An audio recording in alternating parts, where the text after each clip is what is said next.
عليكم ورحمة الله.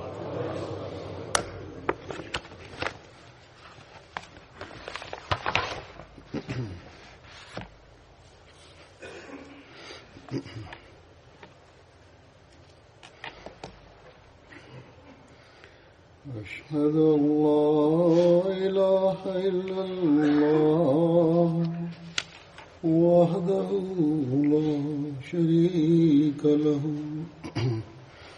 وأشهد أن محمدا عبده ورسوله أما بعد فأعوذ بالله من الشيطان الرجيم بسم الله الرحمن الرحيم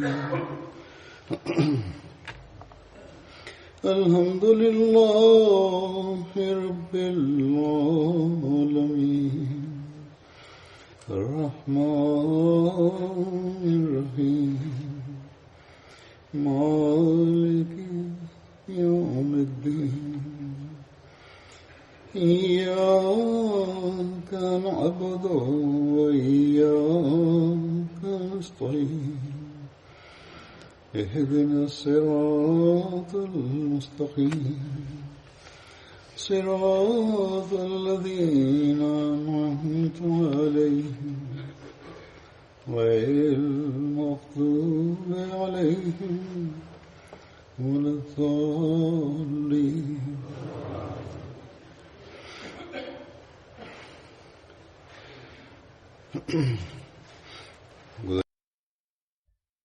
Pada khutbah yang lalu, saya sampaikan berkenaan dengan Hadrat Ubadah bin Samit, namun masih belum lengkap. Pada hari ini akan saya sampaikan riwayat selengkapnya. Tertulis dalam sejarah bahwa atas hasutan Abdullah bin Ubay, sekutunya, yakni Banu Qainqa, berperang melawan umat muslim, maka seperti halnya Hadrat Ubadah bin Ubay, Hadrat Ubadah bin Samit pun merupakan sekutu Banu Qainqa. Namun, disebabkan karena peperangan tersebut, Ubadah memisahkan diri dari kabilah tersebut. Beliau melepaskan dukungannya demi Allah Ta'ala dan Rasul-Nya. Sebagaimana turun ayat yang berbunyi, Ya ayyuhalladzina amanu, la tattakhidhu al-yahuda wan nasara awliya'a ba'duhum awliya'u ba'd. Wa may yatawallahum minkum fa innahu minhum. Innallaha la yahdil qawmaz zalimin.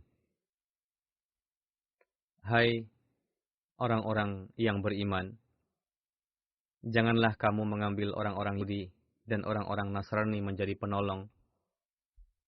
Sebagian mereka adalah penolong sebagian yang lainnya. Dan barang siapa di antara kamu mengambil mereka menjadi penolong-penolong, maka sesungguhnya ia dari mereka. Sesungguhnya Allah tidak memberi petunjuk kepada kaum yang aniaya. Dalam hal ini perlu saya sampaikan bahwa maksudnya bukanlah jangan pernah memberikan manfaat kepada orang Yahudi atau Kristen, atau jangan bergaul, melainkan maksudnya adalah orang Yahudi dan Kristen yang tengah berperang dengan kalian, janganlah berkawan dengan mereka. Karena pada ayat lain Allah Ta'ala menegaskan bahwa Allah Ta'ala tidak melarang kalian untuk berbuat baik dan adil kepada mereka yang berperang dengan kalian, atau yang tidak mengusir kalian dari rumah, apakah mereka kafir atau dari kalangan Yahudi dan Nasrani, sebagaimana Allah telah berfirman, La yanhakumullahu 'anil ladzina lam yuqilukum fid dini wa lam yukhrijukum min diyarikum an tabarruhum wa tuqsitu ilaihim innallaha yuhibbul muqsitin. Allah tidak melarang kamu untuk berbuat baik dan beradil terhadap orang-orang yang tidak memerangimu karena agama kamu, dan yang tidak mengusirmu dari rumah-rumahmu. Sesungguhnya Allah mencintai orang-orang yang berlaku adil. Dijelaskan di sini pada ayat sebelumnya untuk tidak menjalin hubungan dengan non-muslim disebabkan karena kelemahan, rasa takut, atau ciut. Jadi, di sini telah dijelaskan dalam ayat sebelumnya supaya jangan menjalin hubungan dengan non-muslim dengan didasari karena kelemahan atau ketakutan. Maksudnya, kalian harus bertawakal kepada Allah Ta'ala. Jika kalian memperbaiki kondisi iman kalian, maka Allah Ta'ala pun akan beserta kalian. Namun, sayangnya yang kita saksikan saat ini, bagaimana negara Islam saat ini masuk ke dalam pangkuan negeri-negeri non-muslim untuk meminta bantuan kepada mereka dan takut kepada mereka. Akibatnya, disebabkan suatu negeri muslim meminta bantuan kepada negara non-muslim untuk berperang melawan negeri muslim lainnya. Sehingga, negeri-negeri non-muslim itu memotong akar Islam. Kita berdoa, semoga Allah Ta'ala memberikan akal kepada negeri-negeri Islam itu. Kembali lagi kepada peristiwa sebelumnya, yakni ketika Banu Qainqa berperang melawan kaum muslim, mereka terkepung dan akhirnya kalah.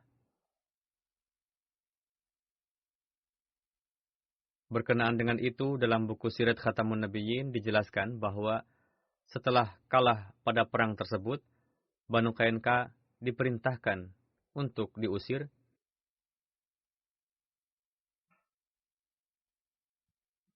Lengkapnya sebagai berikut.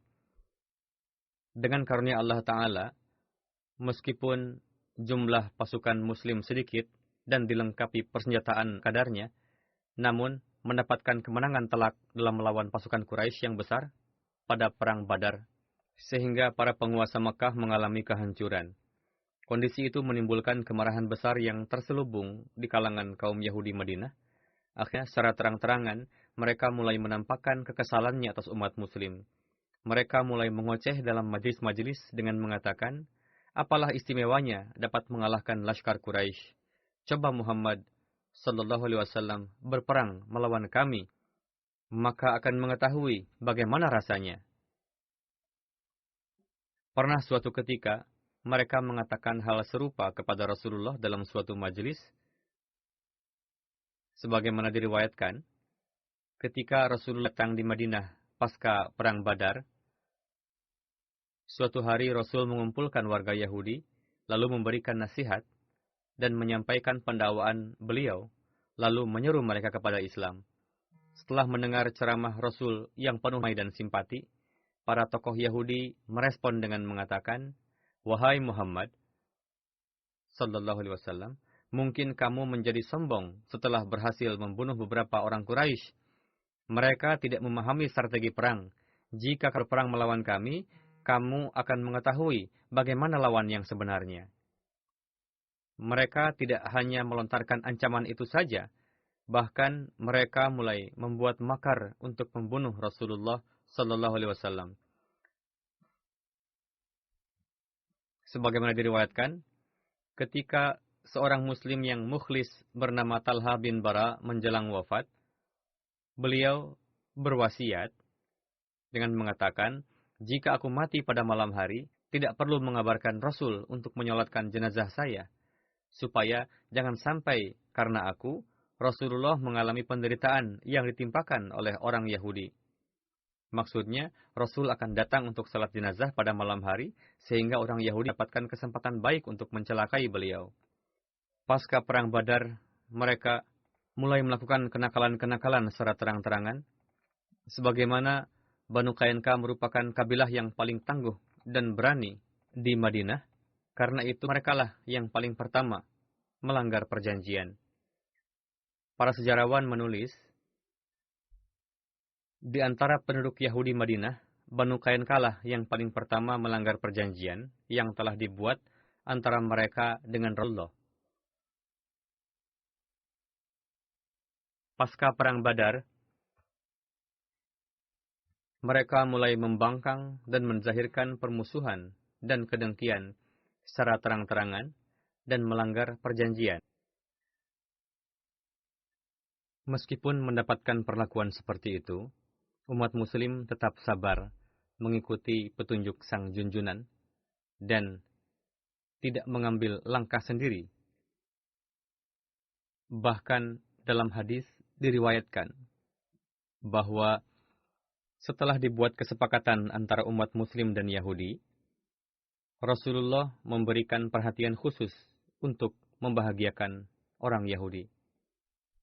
Sebagaimana ketika terjadi perselisihan antara seorang muslim dengan seorang Yahudi, orang Yahudi tersebut mengunggulkan Hadrat Musa alaihissalam di atas semua para nabi. Mendengar itu, sahabat Rasul marah dan bersikap keras pada sang Yahudi dan mengatakan bahwa Rasulullah yang merupakan nabi paling afdol. Ketika kabar ini sampai kepada Rasul, beliau marah dan memarahi sang sahabat dengan bersabda, "Apa yang kamu lakukan? Kenapa mengunggulkan salah satu di atas nabi yang lainnya?" Lalu Rasulullah menyenangkan orang Yahudi dengan menyebutkan keunggulan parsial Hadrat Musa alaihissalam. Namun, meskipun mendapatkan perlakuan lembut dan kasih sayang,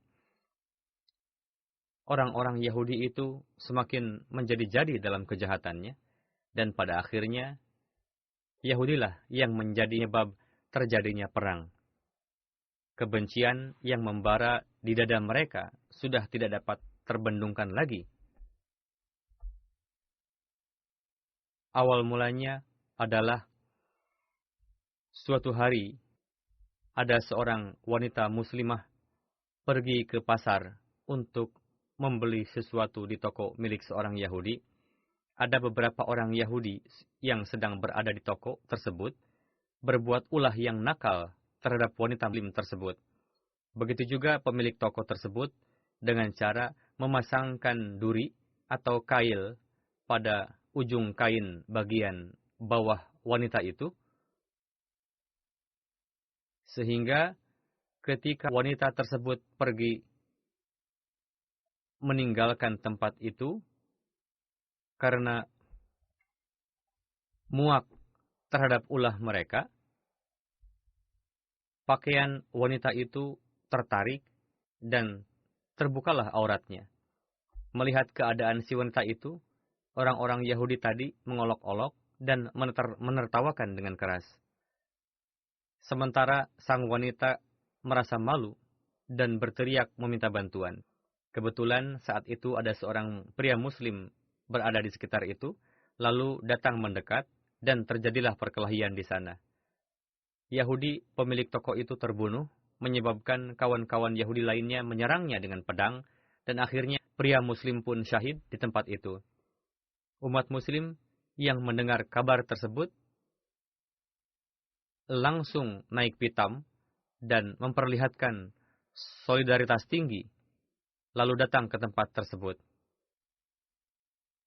Pada waktu yang sama, orang-orang Yahudi pun berdatangan dari tempat lainnya, lalu memadati tempat kejadian, dan memang mereka ingin menjadikan kejadian tersebut sebagai alasan untuk berperang.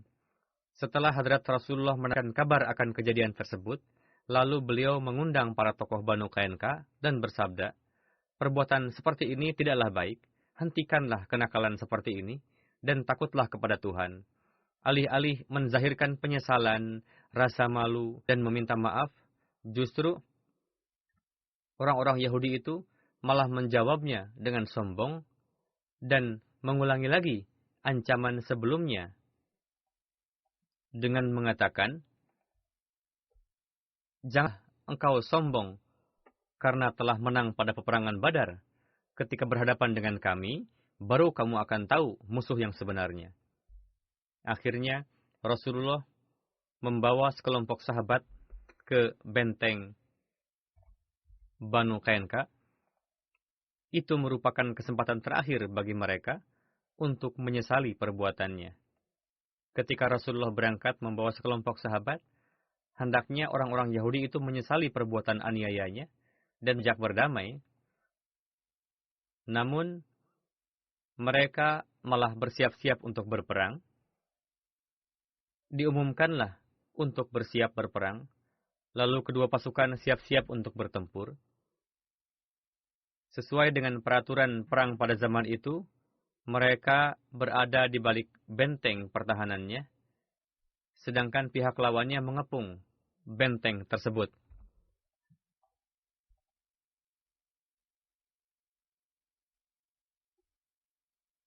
Ketika mendapatkan kesempatan untuk bertarung, mereka lakukan, sehingga jika pihak yang mengepung sudah putus asa dan melepaskan kepungannya, lalu pergi, maka yang berada di balik bentenglah yang dianggap menang. Atau, jika yang berada di balik benteng itu sudah tidak berdaya lagi untuk berperang, maka mereka akan membuka pintu gerbangnya, lalu menyerahkan diri kepada pihak yang mengepung.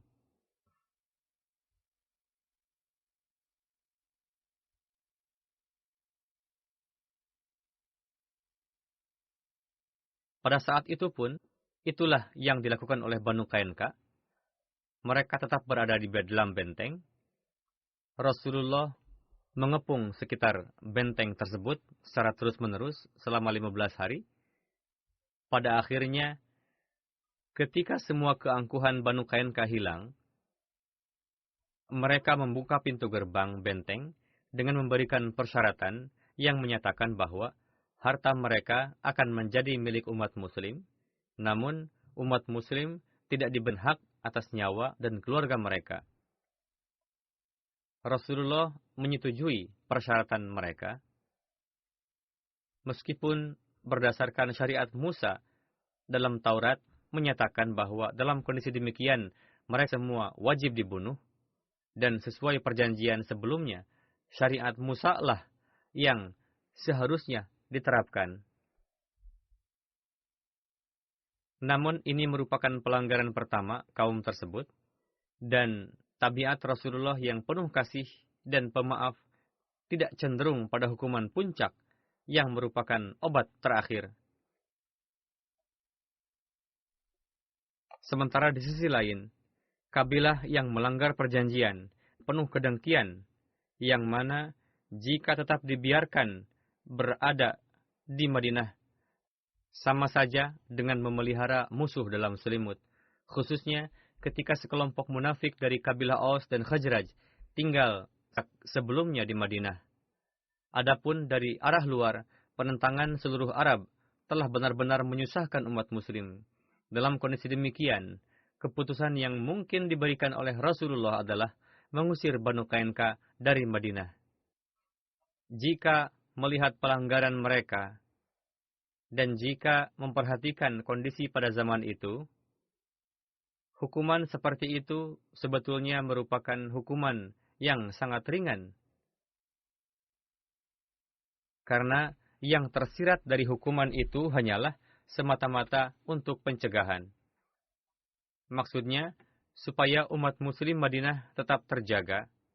Karena, menurut Hadrat Mirza Bashir Ahmad, usir dari kampung bukanlah sesuatu yang berat, karena biasa berpindah-pindah dari satu tempat ke tempat lainnya.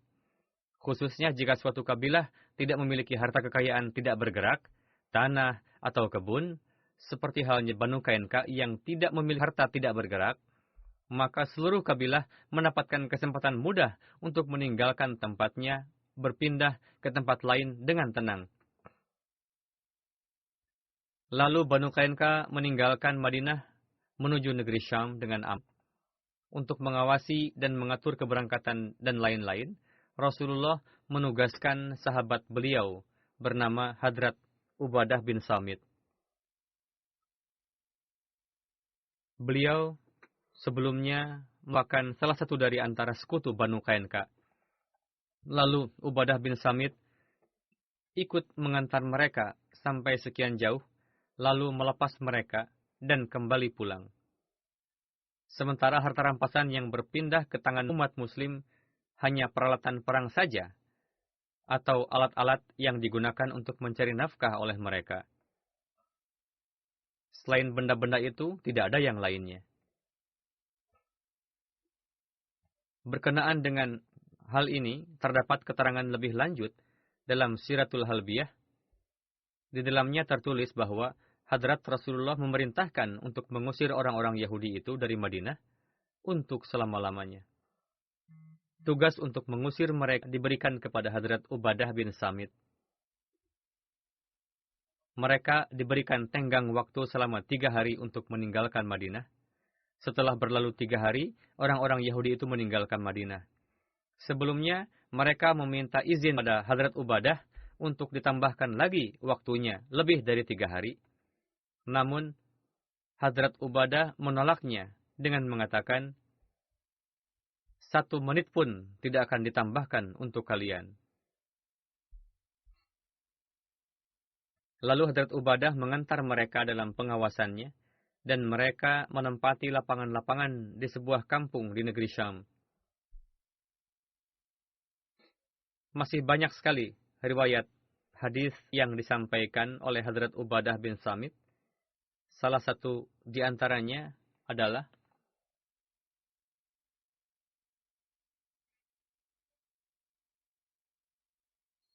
bahwa Hadrat Rasulullah SAW adalah figur yang sangat sibuk.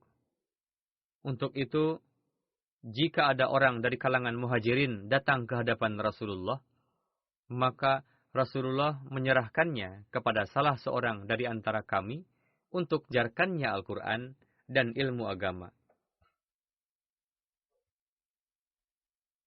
Suatu ketika, Rasulullah menyerahkan seseorang kepada saya,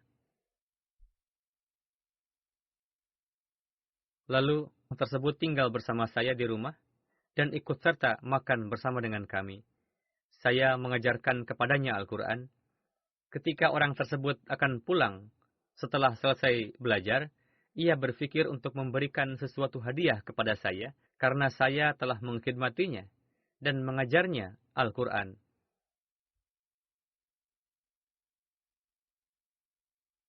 Ia menghadiahkan sebuah panah kepada saya dan berkata bahwa panah ini terbuat dari kayu yang berkualitas tinggi.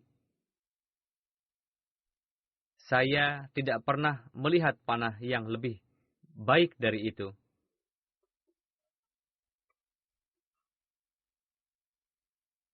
Lalu saya hadir ke hadapan Rasulullah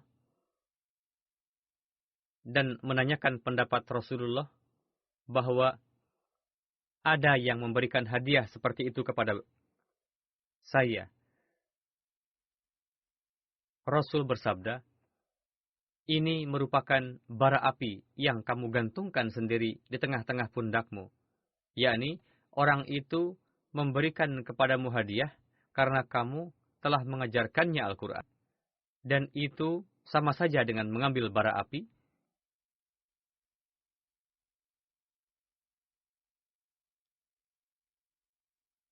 Lalu kamu gantungkan di pundakmu. Terdapat satu riwayat lagi yang disampaikan oleh Hadrat Ubadah bin Samit. Saya pernah mengajarkan beberapa orang dari antara ahli sufah, Al-Quran, dan menulis. Salah seorang dari mereka menghadiahkan panah kepada saya. Saya berpikir bahwa hadiah ini bukanlah suatu uang, emas, atau perak, dan akan saya gunakan panah ini untuk berjihad di jalan Allah nantinya.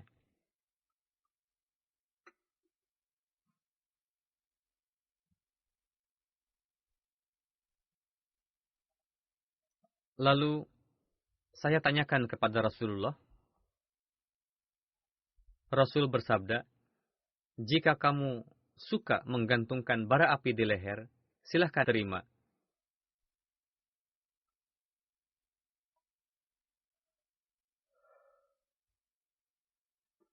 Para pentasyrih menjelaskan perihal dua riwayat yang berasal dari sumber yang berbeda.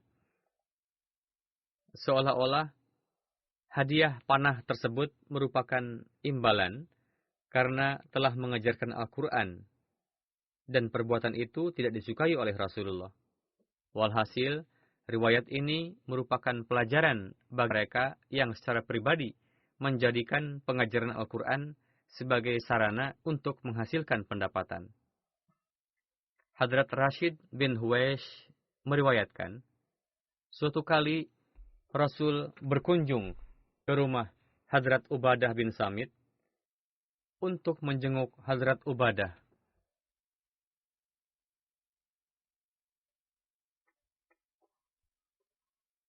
Rasulullah bersabda, "Tahukah kalian siapakah yang syahid di antara umatku?"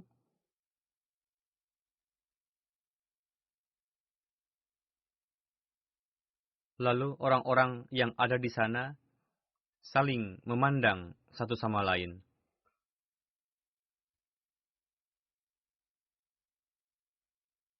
Hadrat Ubadah datang untuk menjenguk Hadrat Ubadah. Rasul bersabda, "Kalian tahukah siapa yang syahid di antara umatku?" Lalu orang-orang saling memandang. Hadrat Ubadah berkata kepada sahabat, "Tolong berikan aku sandaran." Lalu orang-orang mendudukkan beliau.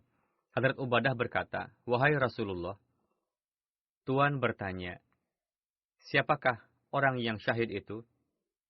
Orang yang syahid adalah mereka yang gagah berani dan teguh langkah, bertempur dan didasari dengan niat mendapatkan pahala. Rasulullah bersabda, "Jika hanya seperti itu, maka syuhada di dalam umatku hanya tinggal sedikit." Kemudian beliau bersabda, "Terbunuh di jalan Allah adalah syahid. Meninggal karena ta'un adalah syahid." Ketika suatu wabah menyebar, jika ada seorang mukmin yang dikarenakan suatu hal terjangkit wabah tersebut, sedang ia adalah seorang mukmin yang baik, maka dalam corak seperti itu ia adalah syahid. Kemudian tenggelam di dalam air juga syahid, dan meninggal karena penyakit di perut juga adalah syahid, dan wanita yang meninggal dalam kondisi nifas, maka anaknya akan menarik tangannya ke dalam surga, yakni wanita yang meninggal karena darah yang mengalir pada saat melahirkan anak, atau meninggal dikarenakan kondisi yang lemah dalam masa nifas yang berlangsung selama 40 hari, maka anaknya akan menariknya ke dalam surga. Yakni, anaknya akan menjadi sarana bagi dirinya untuk dibawa ke dalam surga.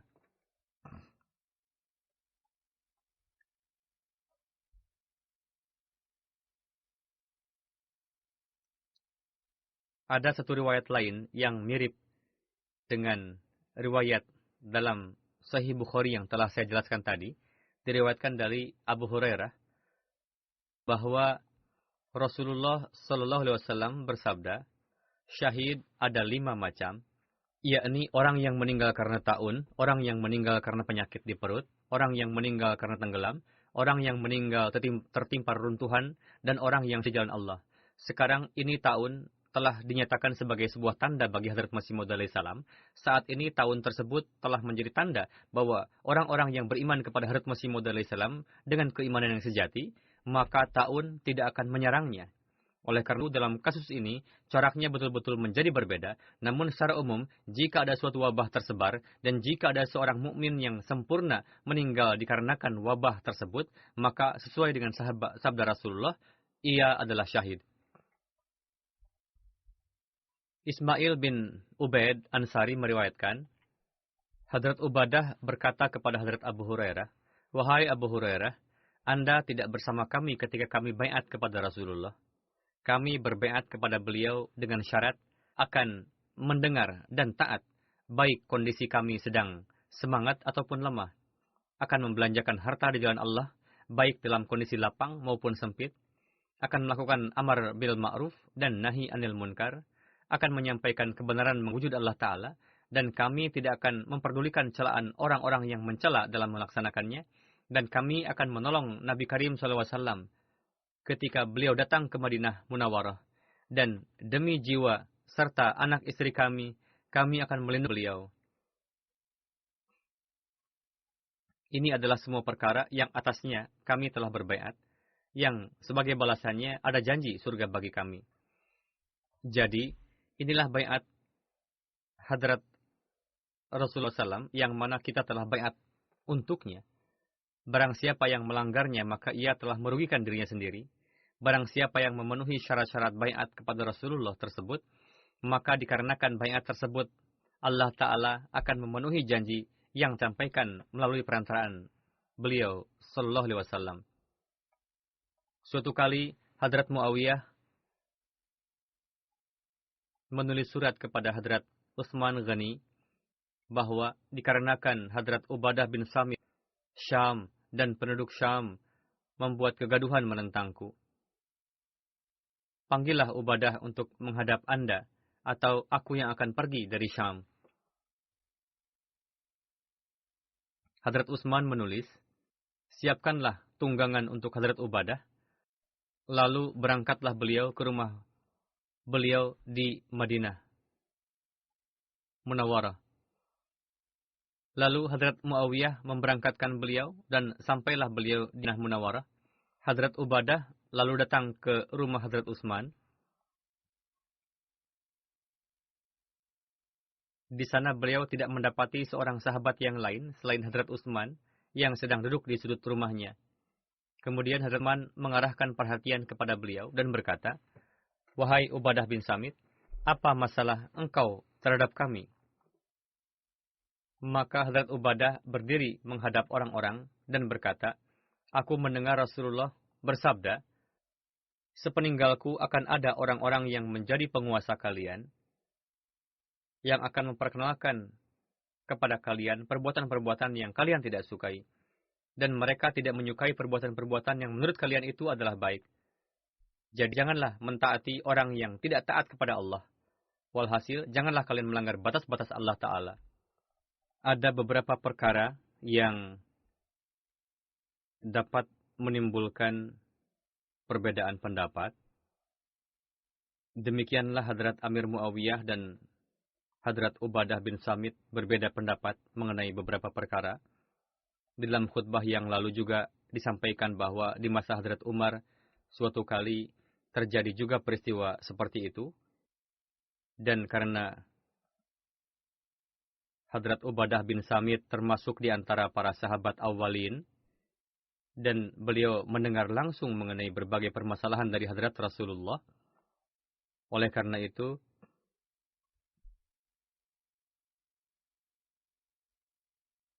dengan yakin beliau mengamalkan hal itu dan mengajarkan orang lain untuk mengamalkannya, dan selalu mengatakan bahwa inilah yang benar. Ketika perselisihan dengan Amir Muawiyah ini terjadi di masa Hadrat Umar, maka Hadrat Umar mengatakan kepada Amir Muawiyah, janganlah menginterogasi beliau. Biarkanlah beliau menyampaikan permasalahan-permasalahan tersebut. Dan ketika Hadrat Ubadah datang ke Madinah, maka Hadrat Umar mengirimkannya kembali ke Syam. Namun, di masa Hadrat Utsman, hal ini terjadi kembali. Maka dikarenakan situasi tersebut, Hadrat Utsman memanggilnya kembali pulang. Walhasil Hadrat Ubadah memiliki satu makom di mana beliau bisa menjelaskan beberapa perkara. Beliau memahaminya, mendengarkan langsung dari Hadrat Rasulullah SAW.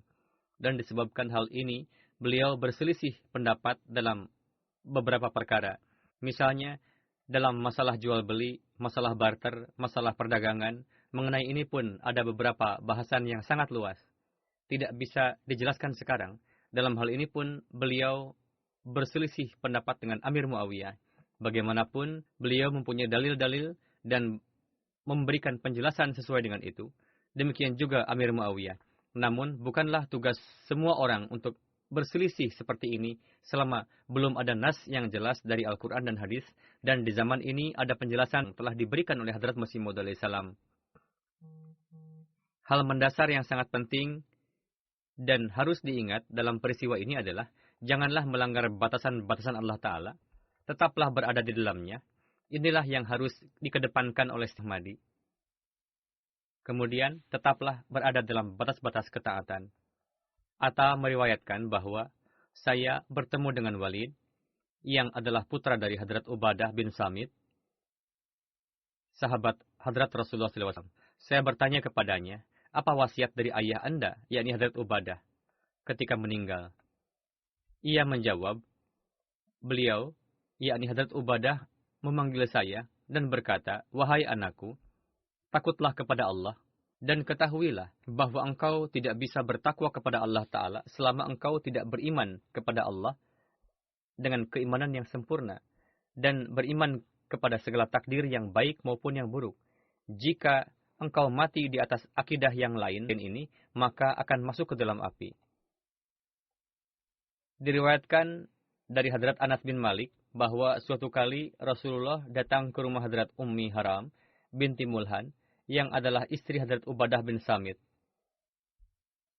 Beliau menghidangkan makanan untuk Rasulullah, kemudian kepala beliau bersender lalu tertidur. Kemudian beliau terbangun sambil tersenyum.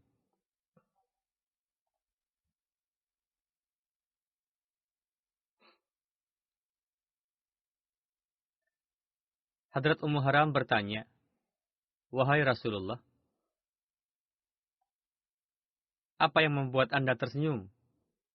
Maka Rasul bersabda, "Beberapa orang dari antara umatku diperlihatkan kepadaku. Mereka pergi untuk berperang di jalan Allah. Mereka mengarungi lautan seolah-olah raja yang duduk di atas singgasana-singgasana." Atau beliau bersabda, "Seperti raja-raja yang di atas singgasana." Periwayat ragu mengenai lafaz yang mana yang beliau sabdakan. Singkatnya, Hadrat Ummu Haram mengatakan, "Wahai Rasulullah, berdoalah kepada Allah Ta'ala, semoga saya termasuk di antara mereka." Rasulullah berdoa untuk Hadrat Ummu Haram. Kemudian Rasulullah menyenderkan kepalanya dan tertidur. Kemudian setelah itu beliau terbangun sambil tersenyum. Hadrat Ummu Haram bertanya, "Wahai Rasul, apa yang membuat Anda tersenyum?" Maka Rasul sabda, "Beberapa orang dari antara umatku diperlihatkan ke hadapanku. Mereka pergi untuk berperang di jalan Allah." Kemudian Rasul mengulangi perkataan yang sama seperti yang disampaikan sebelumnya. Hadrat Ummi Haram mengatakan, "Wahai Rasul, berdoalah kepada Allah Ta'ala, semoga saya termasuk di antara mereka." Beliau bersabda, "Engkau sejak awal pun sudah termasuk di antara orang-orang itu." Maka di masa Muawiyah bin Abu Sufyan, Hadrat Ummu Haram ikut serta dalam perjalanan laut, dan ketika hendak menepi, beliau terjatuh dari tunggangan dan meninggal. Hadrat Rasulullah SAW datang ke rumah Ummu Haram karena beliau adalah seorang kerabat yang muhrim dari Hadrat Rasulullah, bukan sebagai istri beliau. Mengenai hal ini tertulis bahwa Ummu Haram Milhan adalah putri dari Ibnu Khalid. Beliau berasal dari Bani Najjar, bibi dari pihak ibu Hadrat Anas dan adik dari ibu Hadrat Anas, yakni Ummi Salim. Keduanya, yakni Ummu Haram dan Ummi Salim, dikarenakan saudara sepersusuan atau hubungan kekerabatan yang lainnya merupakan bibi dari pihak ibu Hadrat Rasulullah. Imam Nawawi menulis bahwa semua ulama sepakat bahwa Ummi Haram adalah muhrim dari Hadrat Rasulullah. Oleh karena itu, Rasulullah terkadang dengan tanpa segan datang kepada beliau di siang hari untuk beristirahat. Namun hubungan yang mengenainya ada perbedaan pendapat adalah bentuk kemuhriman tersebut. Memang muhrim dan semua orang mengakui atau sepakat akan hal ini, namun mengenai hubungan kekerabatan seperti apa yang membuatnya menjadi muhrim terdapat perbedaan pendapat di antara para ulama. Bagaimanapun, seseorang bisa menjadi muhrim dari seorang lainnya karena suatu hubungan kekerabatan. Tertulis bahwa Hadrat Ummi Haram masuk Islam dan baiat di tangan beberkat Hadrat Rasulullah. Dan di masa Hadrat Utsman Dzun Nurain, beliau bersama dengan suami beliau, Ubadah bin Samit, seorang di antara sahabat Ansar dan seorang sahabat yang berkedudukan tinggi, yang riwayatnya sedang disampaikan saat ini. Hadrat Ummi Haram masuk Islam dan baiat di tangan beberkat Rasulullah. Dan di masa Hadrat Utsman Dzun Nurain, beliau bersama dengan suami beliau, Ubadah bin Samit, seorang di antara sahabat Ansar dan sahabat yang berkedudukan tinggi, yang riwayatnya tengah dibahas, pergi untuk berjihad di jalan Allah Ta'ala. Dan sesampainya di tanah Romawi, beliau mendapatkan karunia syahid. Inilah yang Hadrat Rasulullah SAW melihat di dalam ru'ya beliau. Sesuai dengan ru'ya tersebut, beliau syahid. Di dalam syarah Bukhari, Umdatul Qari, dan di dalam syarah lainnya, Isya'atus Sari, tertulis bahwa Hadrat Haram wafat pada tahun 27-28 Hijriah. Sebagian berpendapat bahwa beliau wafat di masa pemerintahan Muawiyah, Riwayat yang pertama lebih masyhur dan para ahli sejarah menjelaskan seperti itu, bahwa pertempuran laut itu terjadi di masa kekhalifahan Utsman, yang pada pertempuran tersebut Hadrat Ummi Haram wafat. Yang dimaksud masa Muawiyah bukanlah masa pemerintahan Hadrat Muawiyah, melainkan maksudnya adalah masa ketika Hadrat Muawiyah melakukan peperangan lautan menghadapi Romawi, dan Hadrat Haram juga ikut serta dalam peperangan tersebut bersama suami beliau, Hadrat Ubadah bin Samit, dan dalam perjalanan pulang dari pertempuran laut tersebut, Hadrat Haram wafat, dan peristiwa ini terjadi di masa kekhalifahan Hadrat Utsman. Diriwayatkan dari Junadah bin Abu Umayyah bahwa ketika kami pergi kepada Hadrat Ubadah, beliau sedang sakit. Kami berkata, semoga Allah memberikan kesehatan kepada Anda. Ceritakanlah suatu hadis yang Anda dengar dari Rasulullah, sehingga memberikan manfaat kepada Anda. Beliau berkata, Nabi Sallallahu Alaihi Wasallam memanggil kami, dan kami baiat kepada beliau. Perkara-perkara yang atasnya beliau Sallallahu Alaihi Wasallam mengambil baiat dari kami adalah, kami berbaiat untuk mendengar dan taat, baik dalam suka maupun duka, baik dalam kesempitan maupun kelapangan, dan mesun pemimpin itu mementingkan dirinya sendiri atas kami. Kami juga tidak akan menentang terhadap penguasa, kecuali kekufuran yang jelas, yang mengenainya ada hujjah dari Allah Ta'ala, kecuali terpaksa karena kufuran yang jelas dan terang-terangan, maka ini adalah hal lain.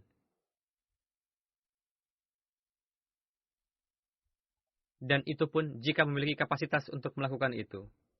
Sanabi meriwayatkan bahwa saya pergi kepada Ubadah bin Samit ketika maut menjelang beliau. Saya menangis, maka beliau berkata, berhentilah. Mengapa kamu menangis? Demi Allah, jika saya dimintai kesaksian, maka saya akan memberikan kesaksian di pihakmu. Dan jika saya diberikan untuk memberikan syafaat, maka saya akan memberikan syafaat kepadamu. Dan jika saya memiliki kekuatan, saya akan memberikan manfaat kepadamu. Kemudian beliau berkata, demi Allah, setiap hadis yang saya dengar dari Rasulullah, yang di dalamnya ada kebaikan untukmu, saya telah menyampaikannya kepadamu. Kecuali satu hadis yang hari ini akan saya beritahukan kepadamu ketika kematian tengah menjelang. Saya mendengar dari Rasulullah SAW bersabda, barang saya memberikan kesaksian bahwa tidak ada yang patut disembah selain Allah, dan Muhammad Sallallahu Alaihi Wasallam adalah Rasul Allah, maka Allah Ta'ala akan mengharamkan neraka baginya, yakni ia adalah seorang Muslim. Semoga Allah Ta'ala meninggikan derajat para sahabat tersebut yang telah menyampaikan kepada kita perkara-perkara yang selain merupakan ilmu rohani bagi kita, juga sangat penting bagi kehidupan amalan kita. Sekarang saya akan menyebutkan beberapa almarhum dan akan memimpin salat jenazah mereka. Pertama di antara mereka adalah Tuan Said Sukia asal Suriah. Dia wafat pada tanggal 18 April.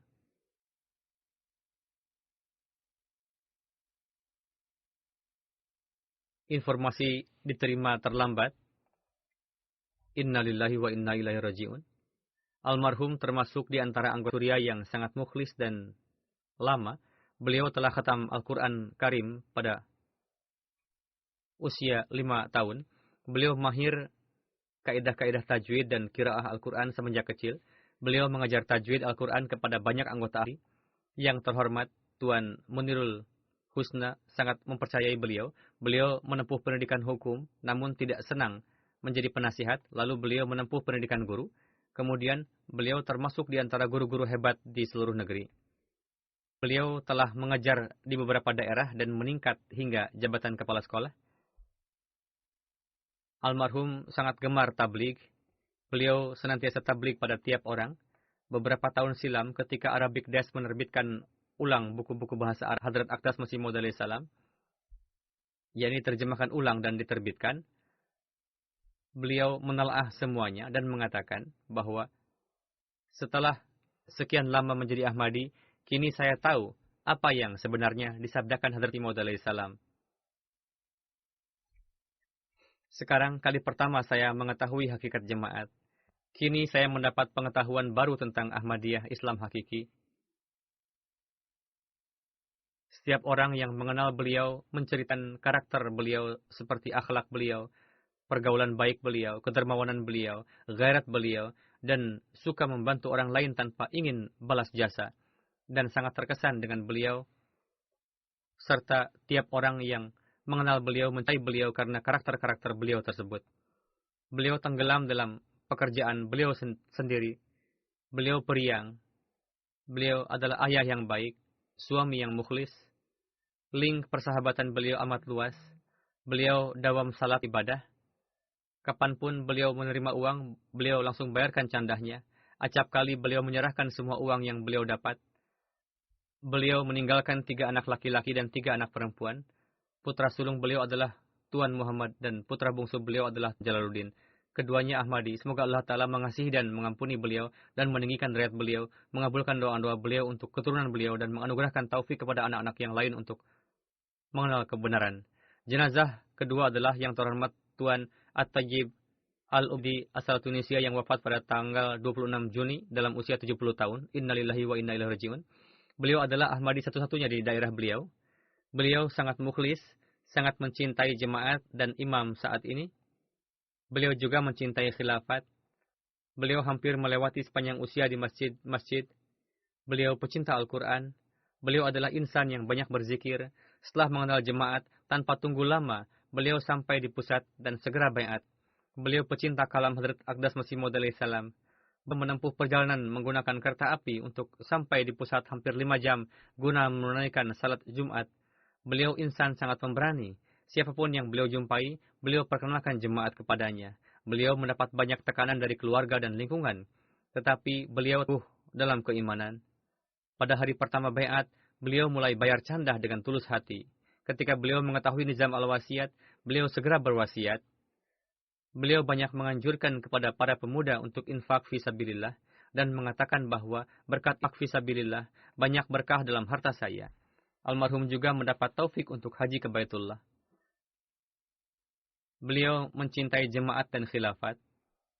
Semoga Allah Ta'ala mengasihi dan mengampuni beliau serta mengabulkan doa-doa dan harapan-harapan beliau tentang keturunan dan kerabat beliau.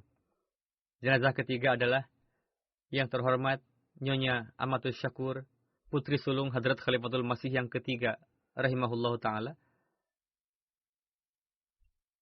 Beliau wafat pada tanggal 3 September dalam usia 79 tahun. Innalillahi wa inna ilaihi raji'un. Sebagaimana saya telah sampaikan, beliau adalah putri dari Hadrat Khalifatul Masih yang ketiga, rahimahullah ta'ala. Di sisi ini, beliau adalah cucu Hadrat Muslih Ma'ud radhiyallahu anhu. Dari garis perempuan, beliau adalah cucu dari Hadrat Nawab Mubarikah Begum dan Hadrat Nawab Muhammad Ali Khan.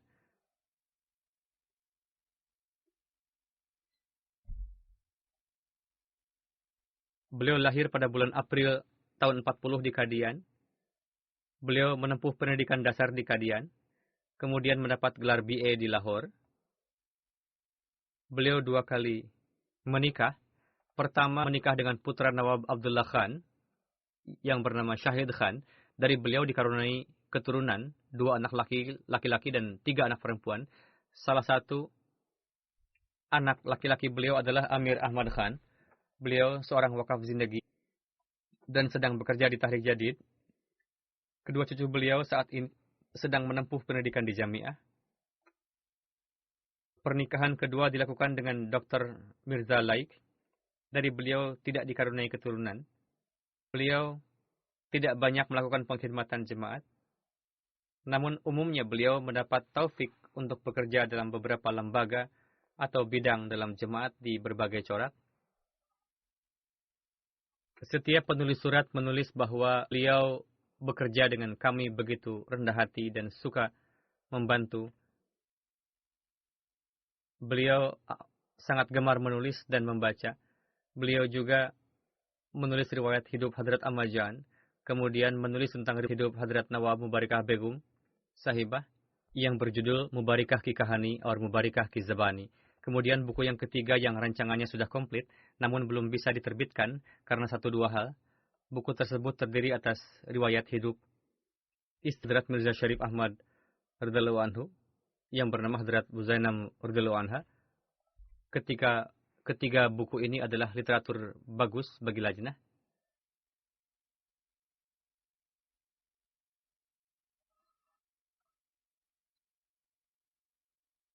Cucu beliau, Malahat, mengatakan bahwa nenek saya biasa mengatakan bahwa Hadrat Khalifatul Masih yang ketiga selalu bersabda, biasakanlah tersenyum karena itu merupakan sedekah. Oleh karena itu saya melihat beliau pada saat sakit pun tersenyum, saat menderita pun biasa tersenyum. Penyakit beliau menyakitkan. Di akhir diketahui bahwa itu adalah kanker, namun beliau lalui dengan kesabaran. Hadrat Khalifatul Masih yang ketiga senantiasa mengatakan bahwa beliau menanggung setiap derita dengan penuh kesabaran. Semoga Allah Ta'ala mengampuni dan mengasihi beliau dan menganugerahkan taufik kepada anak-anak beliau dan generasi mendatang beliau untuk tetap menjalin kesetiaan khilafat dan jemaat.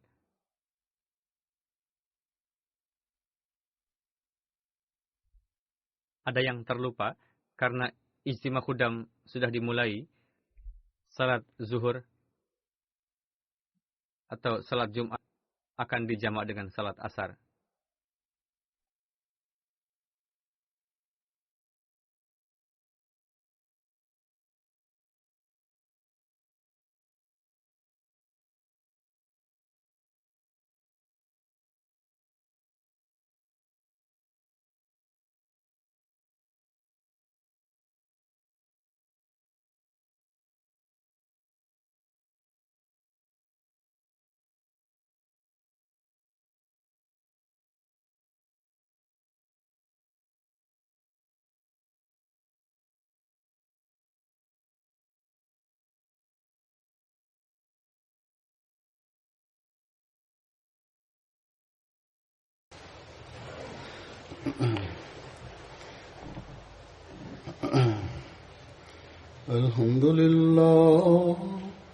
الحمد لله نحمده ونستعينه ونستغفره ونؤمن به ونتوكل عليه ونعوذ بالله من شرور أنفسنا ومن سيئات أعمالنا من يهده الله فلا مضل له ومن يضلل فلا هادي له ونشهد أن لا إله إلا الله ونشهد أن محمدا عبده ورسوله عباد الله رحمكم الله إن الله يأمر بالعدل والإحسان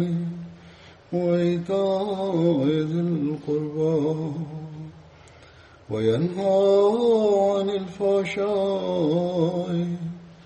والمنكر والبغي يعظكم لعلكم تذكرون اذكروا الله يذكركم وادعوه يستجب لكم ولذكر الله أكبر